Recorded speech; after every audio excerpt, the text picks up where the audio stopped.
Now we will move to the next item in the agenda. Is a presentation from Mr. Faisal Al-Mukhlis, who is the co-founder and the CEO at Root, talking about the role of technology in improving the last mile. Let us welcome Mr. Faisal Al-Mukhlis. We need to share the story and the inspiring and the motivation to Root, including صاحب المعالي عبد الله السواحي. Indeed. إن شاء الله. شكرا عبد المجيد. السلام عليكم ورحمة الله.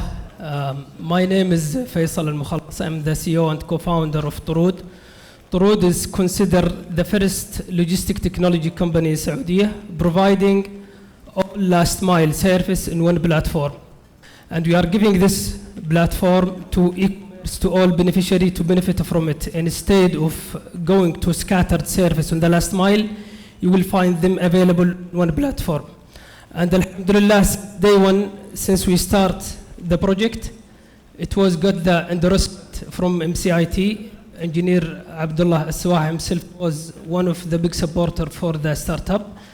And this is due to the perceiving of the importance of last mile and how the COVID changed the concept of last mile. Pre the pandemic, we have 30 last mile company. Nowadays, we have 120 plus last mile company in Saudi market.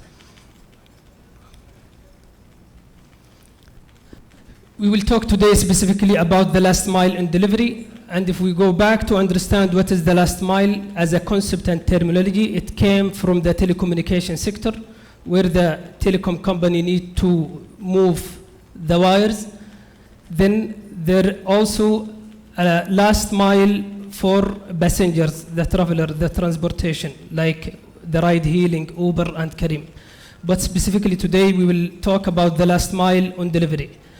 We will see what is the challenge, what is the role of technology to mitigate this challenge, and we will also pass on to see some of the case studies.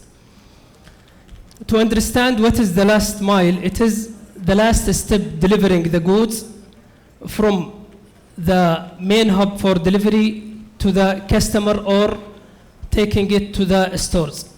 And the challenge comes with that, it should move in a very quick way and efficient with the cost-effective way. And to see the last mile on the supply chain, it is the last mile, but it's not the least. It's the moment of truth where everything will be experimented.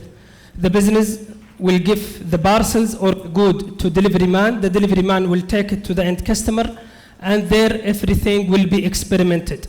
What value proposition you want to reflect as a business, then it will be at the hand of the delivery guy. If he convert that customer to happy customer, then this will reflect back on your business. Because of this is the most important mile on the whole chain. This is a glimpse on the history of last mile. In the 70s, the replenishment happened from the supplier or the main warehouses to the shops. Then it's moved to have central warehouses to do the replenishment for the shops. Then in the 90s, we see the import-export principles.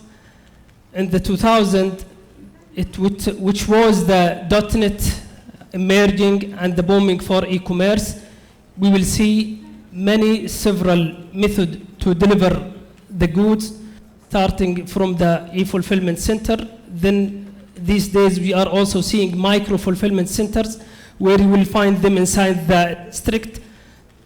This will make the merchant or the business tap on the quick commerce. Today, if you want to order from grocery or food, you should receive it within 20 minutes. Then similarly will happen also to the e-commerce. And this also pushed the delivery time to reach to 0 day, or what's known as the same day delivery. When customer today order any item, the customer needed to be delivered immediately. Less than 1 day, that means we are talking about 0 day. And this concept introduced by Amazon. Amazon driving the market of the last mile, and they introduce many successful story where they are pressurizing whole industry to cap in with Amazon. And to see what's the main driver for last mile, it's the urbanization, and I'm sure the people who live in Riyadh, let's say 2 years back, they can see the congestion on the street, and this also, it will have its implication on the last mile. Also the customer behavior. The customer behavior and the expectation, it's emerging and expediting. People today, even if the item it's not necessary, they need it immediately to be delivered. And the key main driver, it is the behavior of the customer and the change of that behavior. Let's just see what is the challenge of last mile. I'm sure everyone knows this problem, the salesman delivery problem. For example, if you receive just 200 orders and you want to accommodate them on 10 trucks and to deliver it to the 200 customer, then we will have 55 trillion possible groups. Just imagine just for 200 parcels or 200 delivery within 10 cars. Multiply that by 1,000. Here where the optimizer or the supercomputer will come and will give you the most optimal way. With that also, it will not be very optimal. It should be tested and evaluated. And here we can see the emerging of hyperlocal experience or the hybrid model between technology and the human experience. This is some of the challenge. I will talk today about the operational challenge. I will not talk about the sustainability. Thanks to Dr. Reem and our colleague Samir, who shed the light on the sustainability. Then these challenges, it come to the time, to the cost, and to the efficiency of doing the delivery. Here, distribution at this by showing the main challenge for the last mile, which mainly come on the customer demand and the cost. And to understand why the last mile is very important, it's taking the majority from the cost of the whole supply chain, which is 53%. Then to understand what is the role of technology and how it could mitigate, today the decision maker perceives the importance of technology and how it will have a positive implication on advancing their operation. Then we can see the leveraging of data, big data, and make it very easy to them to take the decision. Then also we are seeing many business models using electrical vehicles and the autonomous robotic. When we come to categorize the technology for the last mile, it will fall on one of these categories. First, data acquisition, how we acquire the data, and one of these technology through RFID. Then the transportation technology while commuting on the street. Then the information technology like the IoT, the sensors, the POS. Then the warehousing technology like the robotics and the advanced system AI to help in enhancing the inventory. Here's some case studies of harnessing the technology. For example, if we see the driverless vehicles or the autonomous vehicles and what is the benefit of that, it will benefit the supply chain to do the enhancement for the time and having a happy customer. Also the 3D printing or the additive manufacturing. Today, I'm sure most of the industry who have the preventive maintenance, they can order some of the spare parts using 3D and cut all the supply chain. Some of the case study, let's start with the giant of the industry, Amazon, which taking or driving the whole industry to zero-day delivery. Amazon at 2012 acquired Kiva startup with $775 million US. Then they introduced the same day delivery. Then they go to Prime now. Then we can see how they are leveraging and using data to enhance the whole process. Today, Amazon providing Amazon Logistic as a Service, LAS, Logistic as a Service.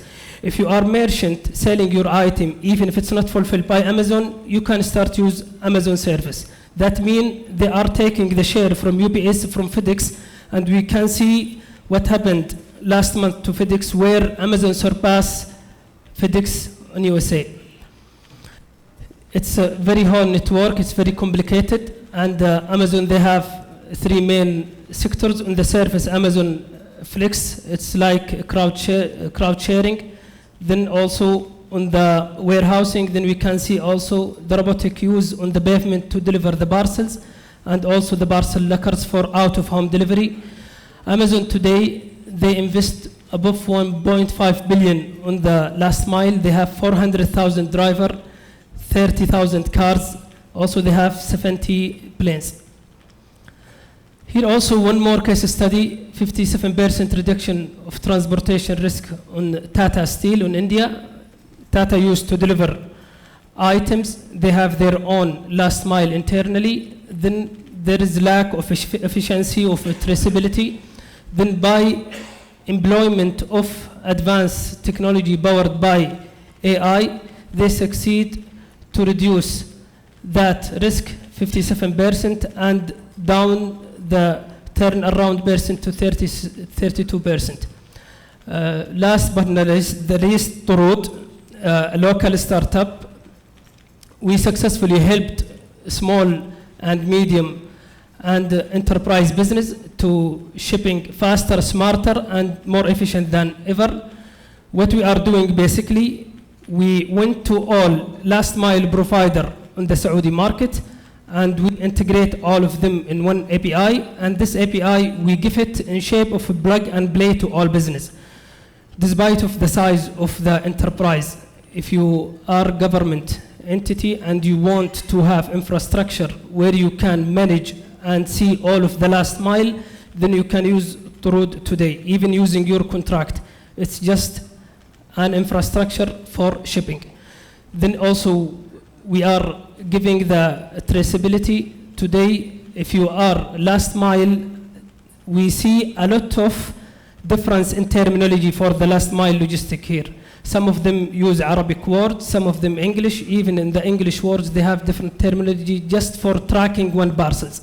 Then we built a central or unified dictionary. We mapped each terminology with it. Then it's become very usable and readable for the e-commerce.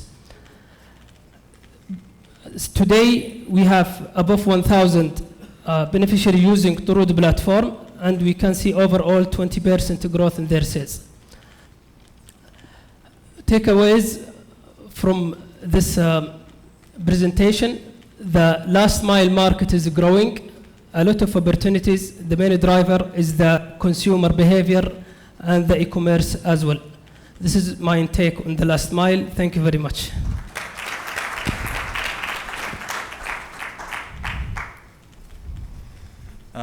فيصل، بس لو تقول الفكرة باللغة العربية للناس. فكرة المشروع. والآن وين وصلت بالضبط في المشروع؟ المشروع احنا بدأناه قبل سنة تقريبا، وكنا أول ستارت اب في السعودية successfully secure fund pre-revenue. ما كان عندنا دخل ولا فلوس، وجاوا 3 صناديق من أكبر الصناديق في السعودية، Impact 46، سيدرا، هلا فينشر. فهذا يورينا حجم الاحتياج اللي موجود في السوق والابيتايت اللي عند الانفسترز. فهو عبارة عن API خاص في الشحن. نخلي اليوم كل الخدمات الخاصة في اللاست مايل موجودة في API واحد.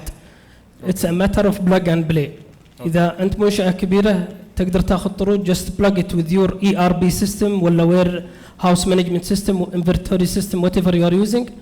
You will tap in all local service في الماركت السعودي. وهذا نعتقد إن شاء الله أنه بيساعد كثير من البزنس to move the goods seamlessly in more efficient way، وحتى نروح لقصة الإكسبورت. اليوم معظم الإي كوميرس في السعودية ما جالسين يروحون cross border لوجود difficulties to understand how to go cross border in terms of documentation, in terms of price, surcharge price. فإحنا سهلنا الموضوع وصار one stop shop للجميع. يعني ككستمر جيرني بغض النظر عن الشيء اللي بطلبه، اللهم فقط بمجرد انه احطه في الموقع تبعكم صحيح everything will resolved، حتى الشيبمنت تايب، البوكس، الشغلات هذه كلها it will be resolved. yes هو صار سمارت انجن، كليك بوينت A to بوينت B يطلع لك لسته بكل الافيلبل شيبرز. يعني لو نقول كلهم، يعني لو نقول كايك ولا اكسبيديا كونسبت في التيكتينج بس في قطاع الشيبينج. طبعا في قطاع الشيبينج موضوع صعب لان في فيزيكال جودز it should be moved ما هو زي التيكتينج. فهذا كانت الاكسبرتيز اللي should be reflected في السيستم، ما هو بس تبني comparison system ولا recommendation engine. ان شاء الله اي واحد اليوم يقدر يدخل حتى على طرود. الى اليوم هو ما زال فاتح سي تو سي، بس خلال شهرين بيصير بي تو بي. ف you can try it if you want to ship any item from رياض to any place ولا في اي مكان في السعوديه، يطلع لك قائمه بالاسعار اللي موجوده في السعوديه لشحن المنتجات. يعطيك الصحه والعافيه. الله يعطيكم العافيه ان شاء الله. شكرا. الله يسلمك. شكرا يا حسين. Okay, thank you, Mr. Faisal. Now we will move to the next item in the agenda. Is a presentation from Mr. Ibrahim Al-Ghamdi, who is the Senior VP, Corporate Development and Transformation, Board Member at Al-Bawani, talking about digitalization of ABC supply chain. So let us welcome Mr. Ibrahim Al-Ghamdi. يعطيك العافية. صوت واضح؟ السلام عليكم. It's my pleasure to meet you again, guys, after 2 tough years that I've been through. And I think the whole world is going through that difficulty from COVID to the latest political issues that we have. And the reason I'm mentioning that, the most impacted part of the business is supply chain. And here we are to make things much easier and cost effective. Can I have the slides? Yes, just give us a minute. So just a few minutes when I was looking to the presentations, it's really impressive. So I'm taking off my supply chain hat and I'm wearing like a board member in EBC company, especially in the civil work. In last 20 years, I've seen the supply chain, petrochemicals, oil and gas, offshore and inshore, and nowadays I'm working on the civil and infrastructure background. So you can tell supply chain is not one thing fit for all type of businesses. And a few hours back I was trying to translate السهل الممتنع, which is really a سهل الممتنع supply chain. Everyone can talk about it. There is so many stories. There is a huge impact on supply chain by the size of the organization, the nature of the organization, the sector, and all that. We always jump to the easiest part of the story, which is the digitalization. And to be honest with you, I've been in a discussion where digitalization is simply go to the big organization or a nice tool to have there and plug it there and you're expecting to have the result. In 2 months or 3 months, I have a huge pressure from so many company or software providers that they're trying to convince me to take their tour in our company. But I came from a big implementations in my career, so I thought that it would be good to share with you guys what I'm looking at far away from supply chain, but as a corporate leader, what is my way of digitalization of any part of my business. So before I go to that area, I'll just show you why I'm focusing on supply chain, why I'm here today. Most of you guys, maybe you are related to supply chain somehow in your business, but why I'm here, why supply chain for me as a construction or contracting company is really essential. So before digitalization, what should I do and what should be there before even I think about supply chain digitalization? So what the process and the technology selection, and that last part, I'm telling you, this is the key thing for any successful supply chain, no matter what. So if we see the first one, without going in the details, I know the guys, they're watching the clock closely. So if I focus on the EBC and the contracting, in any company that you'll find a 70 to 75% of the cost of the contract is procurement, supply chain. Think about it. We have a small part in engineering, but there's so many activities when it comes to procurement, transportation, logistic, warehouses, and all supply chain, that it will make the construction easy. Yes, engineering has a significant role. If they make any mistake in the drawings, then the whole chain will be really difficult. But the main impact on the cost is in the supply chain. So by that value, on my contract, any contract that I'm doing, so that's a big area of either a huge hit on the cost side or a big saving when I do optimization. So, guys.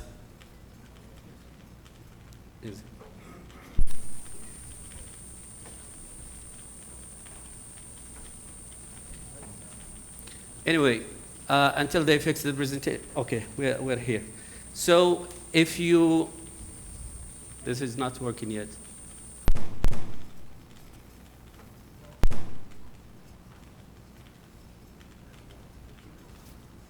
What? They've got an Excel slide.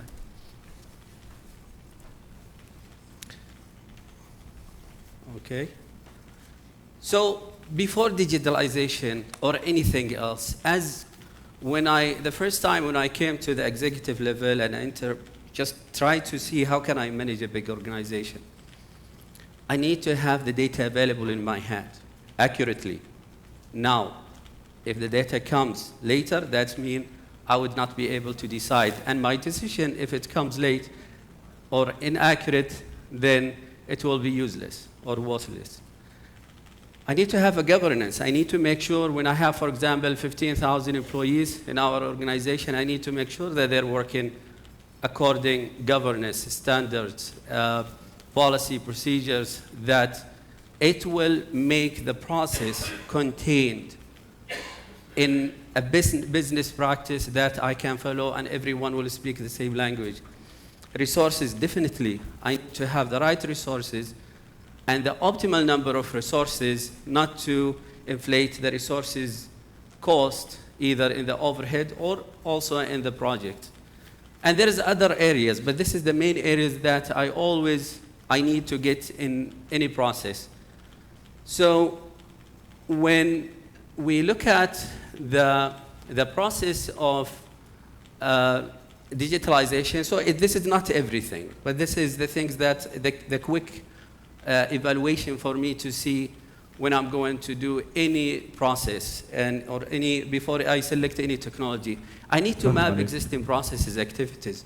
So I need to see the interfaces between the activities. Just recently, I was looking at how every process or function impact the other or any step, how it communicates with the other step. Then you will see the overlaps. Then you will see the redundancy in the business. And then I need to evaluate existing resources, either human resources or any other resources, including the tools that we have.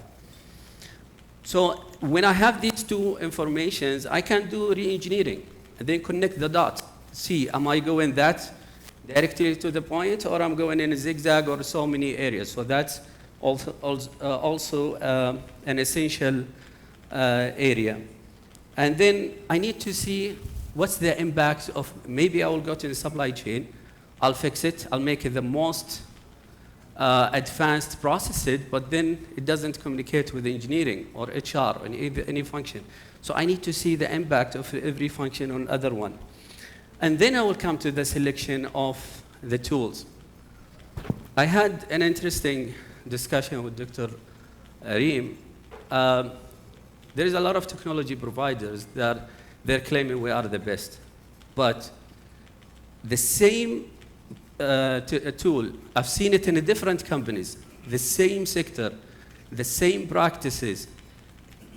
It's not working in one and it's working in another one. So what's the reason? This is exactly the reason. The brief, activities that you need to do before you select the technology.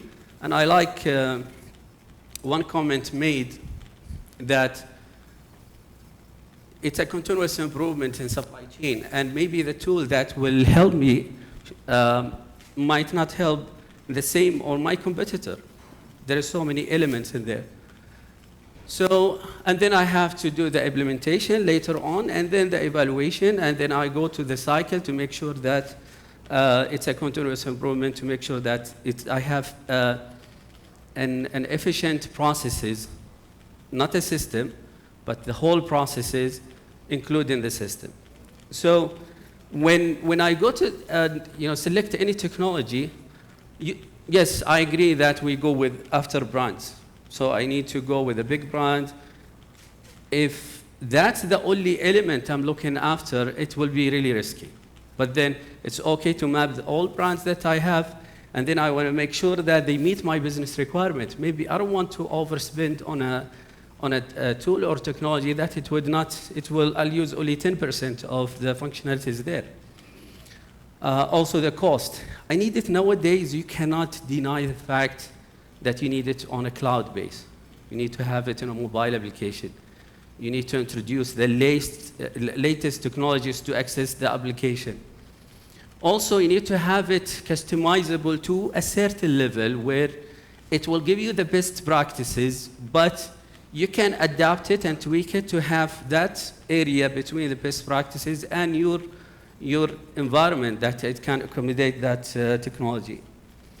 Of course, you need it to be integrated with other systems. You cannot get the best system in the world that doesn't communicate with other parts of your business, and then it will fail definitely. The ultimate goal is to reduce the cycle time, to increase the efficiency, reduce the cost, maximize the profit, meet your schedule, the deadlines, and everything that's specifically in the supply chain, and then user-friendly. I think some of the complex systems would not help because people, they will spend either time to learn how to work on it, or when you lose some resources and you bring another one, so that judgmental on how to deal with the system, if it's not clear, it will impact your system and the whole supply chain. And then ultimately, if you're talking about 72% of your company is supply chain, so you can imagine the significance of the impact. And this is my last slide and the most important thing. Always I have discussion when I come. I did a lot of consultation for all type of businesses, companies, and when it comes specifically on the supply chain restructuring and startup and all that. And I told the guys, listen, whatever you do, if you don't reach this, I'm sorry, it will be a waste of time. Yes, it will do something good for you, but at the end, as a leaders in our company, if I don't have the right numbers in front of me at the right time, I think we're missing something. So in every company that I've seen in my career, the good leaders, the strong leaders, they have the right information, the right taxonomy and structure of the data. I've heard sustainability, standardization, the source of data and all that, I agree with it. But if it's not draw a picture for you, how you derive your company, how you take that decision, I think that will be, you need to do really hard work there. Last thing, in every organization, it has its own KPIs that you need to put in place, and you need it to be semi-real time to capture what you're next. The next level, which is artificial intelligence or any other latest technologies, to put it there, you cannot do it unless you reach that level of accuracy. I know it's not easy, but there is a certain element in every organization that it's a must.